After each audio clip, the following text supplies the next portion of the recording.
If you go inside right now, maybe you'll be accepted. If you go inside right now, maybe you'll be accepted.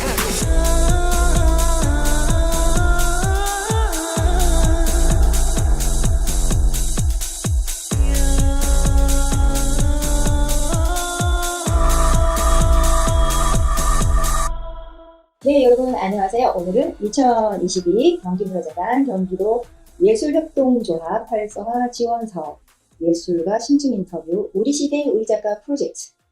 오늘은 락 보컬 이진표님, 아트네임 비비님을 만났습니다. 네, 안녕하세요. 안녕하세요. 네, 반갑습니다. 예.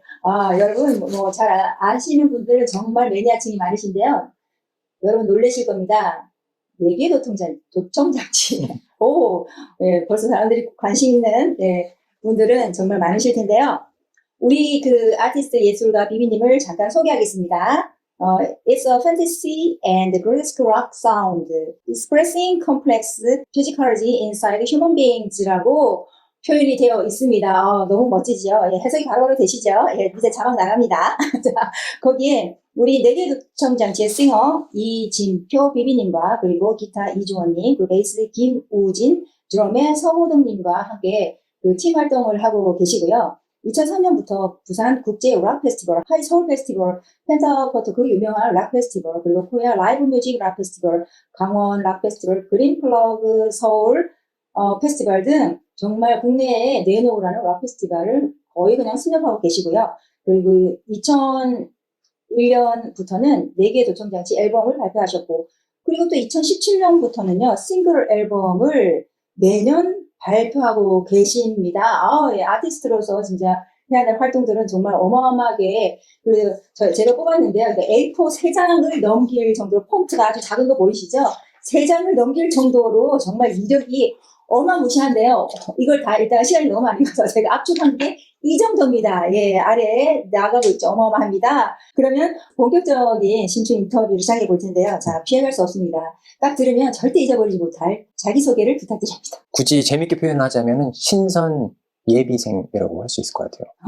네. 저는 음악과 그런 삶을 통해서 얻어지는 것들, 그리고 배우는 것들을 통해서 일단 궁극적으로 신선이 되고 깨달음을 얻고 이런 게 목적이고요.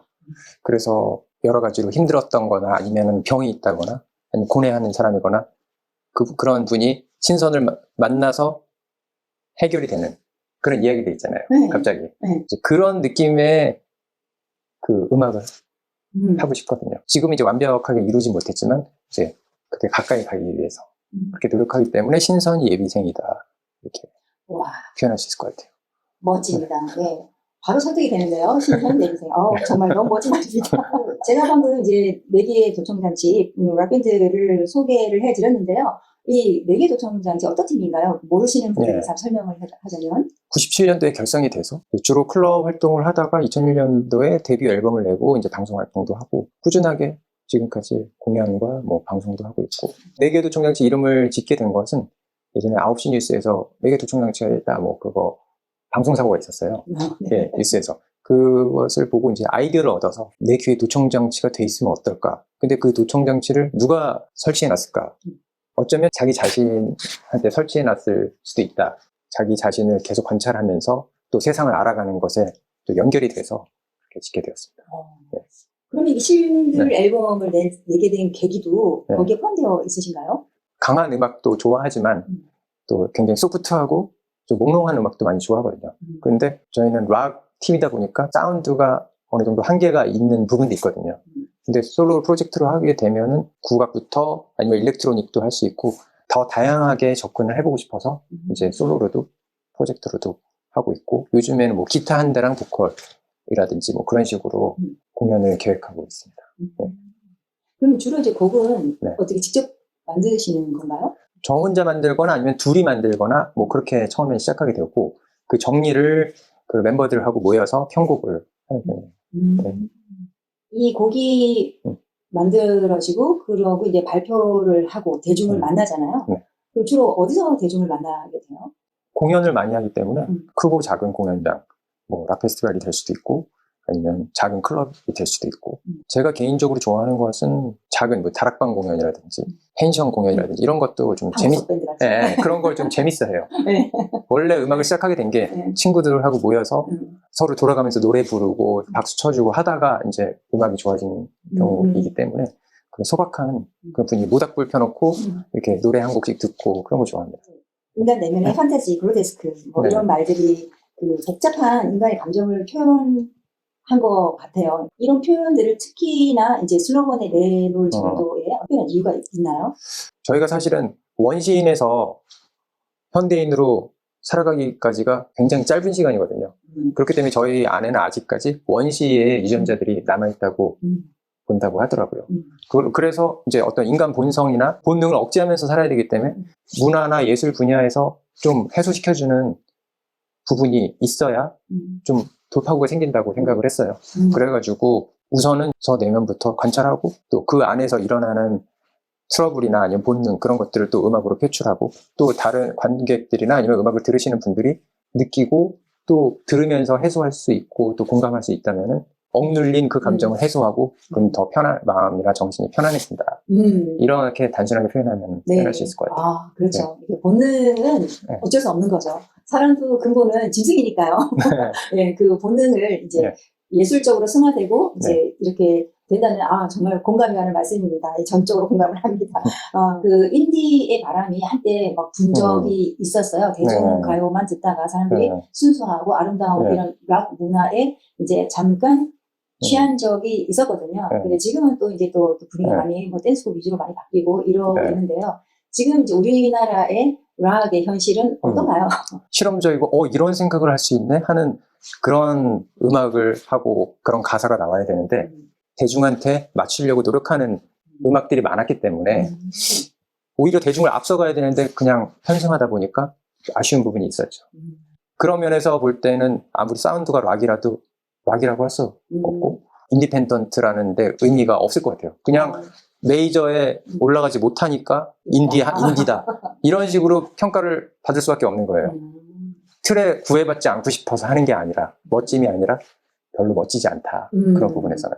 네, 네, 정말 이거 진짜 중요한 말씀인 것 같아요. 저도 그 말씀에 완전 동의하고요.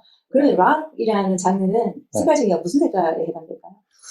글쎄요, 저는 이제 락을 하고는 있지만 그러니까 락을 사운드로 정의하지 않거든요. 정신이 중요하다고 생각해요. 그러니까 변할 수 있는 문이 있는 것. 그러니까 어떤 음악이든 아니면은 살면서 다른 사람과 어울릴 때도 최대한 그 사람의 말이 거부가 되더라도 그럴 수도 있구나가 저는 최대 거부거든요. 그러니까 그건 넌 틀렸다라고 말하지 않는 것이 저는 락인 것 같아요. 이야, 음악 철학입니다. 지금 음악 철학 시간입니다. 그리고 너무 이제 멋진데요? 좀 나이로 봤을 때 젊은 분들이 이제 연세 많으신 분들을 보고 테두리 안에 갇혀서 전혀 대화가 되지 않는다. 그런 말을 많이 하시잖아요. 그러니까 락은 그렇게 안 되게 하는 거죠. 그렇게 되면은 아무리 어린 친구한테도 배울 게 있고 또 대화가 되고 그렇기 때문에 저는 사운드가 락이라고 해서 락하고 뭐 그렇게 구분하지 않고 그냥 정신이 열려있고 그럼 그분이 도자기 하시는 분이더라도 그런 부분들이 문이 있다면은 저는 락커라고 생각해요. 야, 그 락의 정의가 오늘 새롭게 정의가 됐습니다. 이게 많은 분들한테 전파가 돼서 모든 사람이 락커가 되려면 이제 싸울 일은 서로 없게 됐어요. 감정 상할 일도 없고. 혹시 명상도 하시나요? 명상을 했었는데 그러니까 명상원에도 가고 그랬었거든요. 그 음악을 하면서도 또 물리치료 공부를 했잖아요. 그러다 보니까 그 명상하는 자세가 허리에 굉장히 건강에 안 좋은 거예요. 좌식 문화가 허리에 안 좋아서 어떻게? 제가 생각한 게 그 명상 하시는 스승님한테 이거는 허리에는 안 좋은 것 같습니다.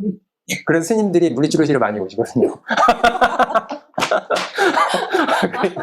그리고 대부분의 무릎 허리 안 좋으신 분들은 좌식 문화에 많이 익숙해져 있고 바닥에 앉으시면 안 되고 그러다 보니까 제가 생각한 게 누워서 하는 명상이거든요.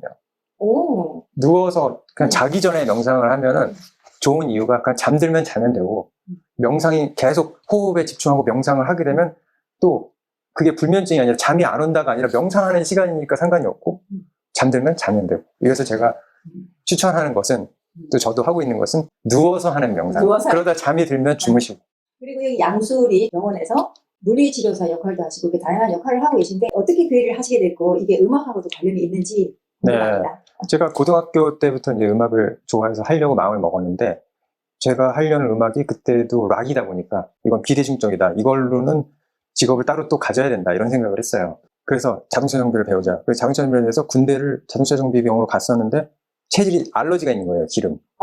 그래가지고 자동차 정비 안 되겠다. 그래서 군대에서 수능 공부를 했어요. 중대장님이 그렇게 허락을 해줘가지고 가회를 받은 거죠. 물리치료과를 선택한 것은 이제 명상에 관심이 계속 있다 보니까 음악을 좋아하면서 그때부터 이제 명상에 관심이 있다 보니까 어떤 인체를 알면은 해부학적인 그런 부분에서 공부를 하게 되면은 도움이 되겠다. 그래서 이제 제가 물리치료과를 선택을 하게 됐죠.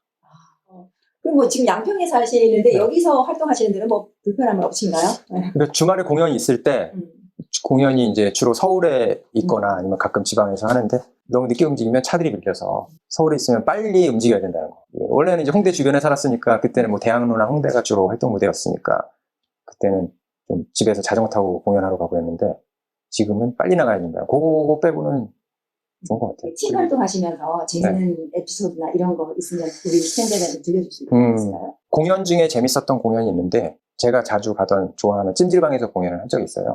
네. 습가마 안에서는 공연을 할 수가 없으니까 그 습가마 앞에서 공연을 했는데 그 새해 첫날에 했거든요. 일요일 날. 새해를 찜질방에서 공연하면서 맞는다. 네. 그래가지고 이제 했었는데 네. 너무 추워가지고 막 있다가 막 몇 곡 하다가 또 찜질방 들어가서 막 관객들하고 같이 막 좀 찜질하고 나서 또 공연하고 그런 적이 있었는데 네. 그게 좀 기억에 남습니다. 네.